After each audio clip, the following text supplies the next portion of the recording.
Into the Wild by John Crocker follows Chris McCandless's legendary journey from 1990 to 1992 as he hitchhiked from Atlanta through most of the West, some parts of Mexico, then all the way up to Alaska. Chris McCandless grew up in Annandale, Virginia, where in his youth he succeeded both academically and athletically. After graduating from Emory University in 1990, Chris decided to embark on a journey he had dreamed of for years, trekking through the Alaskan wilderness. Chris donated all his savings to charity and began hitchhiking out west. When Chris reached South Dakota, he met Wayne Westberg, who picked him up while hitchhiking. Wayne offered Chris a job at his grain elevator in Carthage, and Chris agreed. The two became very close. After Chris's departure, he continued to write letters to Wayne.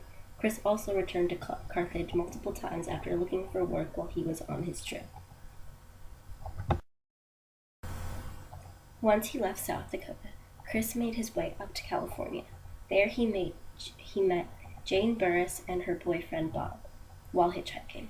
They took him to North California and at Oric Beach. He stayed there for a time and grew close to Jan and Bob. Chris and Jan bonded over their free-spirited way of thinking, and he soon opened up to her about his dream to camp through the trails of Denali Park in Alaska.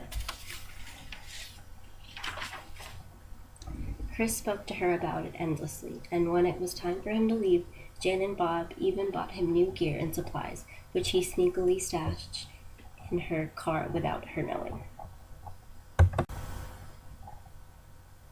Chris wanted to get through Denali on his own. He didn't need any help or new gear or new supplies. He believed he had all he needed, and that was his passion.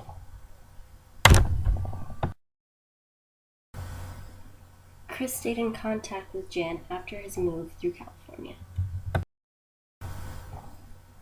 On his way up to Alaska, Chris met Ronald Franz, an 80-year-old man who lived alone after losing his kids and wife long ago. Ronald's loneliness caused him to create an immense connection with Chris.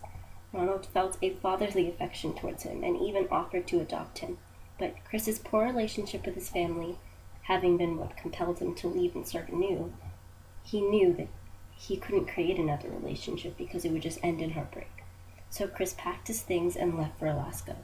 Ronald was heartbroken, but he knew Chris was smart and would make it out alive. Chris's journey continued as he remained in Alaska for 119 days. Chris took shelter in an abandoned bus along the trail.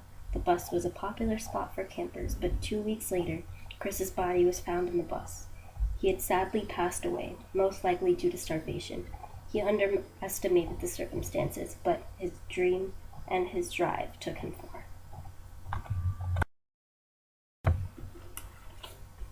Upon hearing about Chris's story in the news, John Crocker felt an empathy for him. John too had once felt a sense of free spirit and the need to escape his everyday life. After graduating high school, he spent 3 weeks in the Alaskan Stikine ice cap region alone, which he describes in the book.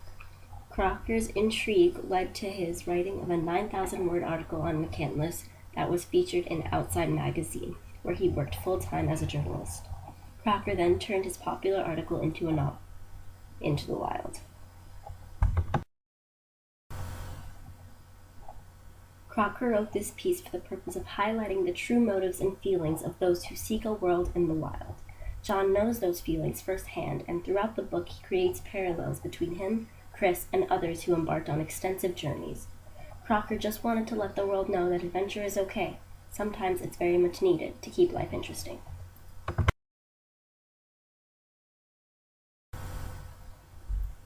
Crocker narrates in a very empathetic tone.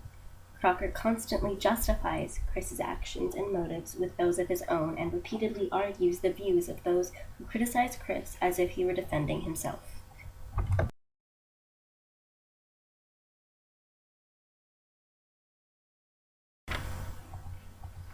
This passage, found on page 59 of Into the Wild, shows parallelism and symbolism. Crocker parallels Palm Springs and the west shore of the Salton Sea to contrast their exponential differences. Palm Springs is home to extravagant homes, huge malls, and rich, rich people, while Salton Sea is mostly barren, but was once promised to have everything Palm Springs offered and more.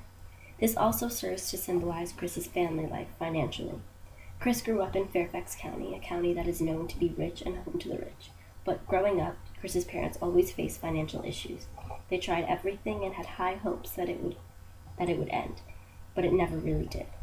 Crocker's parallels and symbolism are very representative of Chris's past, which compel him to leave his family behind. John Crocker is empathetic towards Chris, and that is shown in his writing style.